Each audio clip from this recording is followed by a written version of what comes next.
Vitu ambavyo unatakiwa kujifunza kwenye maisha. Jambo la kwanza, try to open your mouth in important moment. Jifunze kufungua kinywa chako kwenye nyakati muhimu. Waingereza wanasema the moment you open your mouth you tell the world who are you.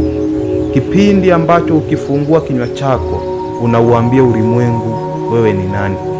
Kwa hiyo ili ulinde thamani yako, usipokuwa na jambo la msingi, usisubutu kufungua kinywa chako, kwani unaenda kushusha grade, hadhi pamoja na thamani yako. Chukulia mfano, ukiwa kwenye kikao, yule mtu atakayekaa kimya huwa tunamtemu mara nyingi kama mtu mwenye hekima na busara, bila kujali huwa ni kwa nini amekaa kimya.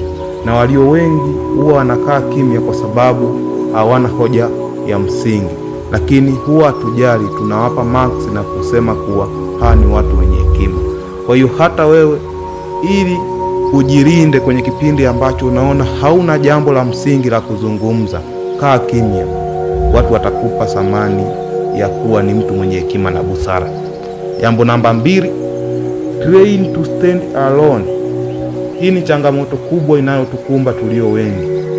Utakuta mtu yupo kwenye grupu la watu, katika lile grupu peke yake anasimamia jambo ambalo lina ukweli, ila kwa sababu yupo peke yake anaamua kusimama na walio wengi. Ukiwa hivyo hutofika. Sasa ufanye nini? Train to stand alone, bila kujali ni wangapi hawapo upande wako. Jambo namba 3, train to have gratitude heart. Jifunze kuwa na moyo wa kushukuru. Kuna mtu kila siku anaona baya tu. Hapana, hiyo sio nzuri. Tafuta jambo lolote la kushukuru. Unaweza ukashukuru kwa uhai tu aliyokupa Muumba. Kwa hiyo leo shukuru. Ukishukuru utatengeneza furaha ndani ya moyo wako, na pia utafungua milango mingine ambayo ilifungwa. Jambo namba 4, leave a stage while people clapping. Ondoka sehemu wakati watu wanakufurahia. Yaani sio kama umeenda kwa ndugu yako hadi watoto wa ndugu yako waanze kuuliza kuondoka kwako. Hapana, utajiletea aibu. Kuepuka hili, ondoka kabla hawajakuchukia.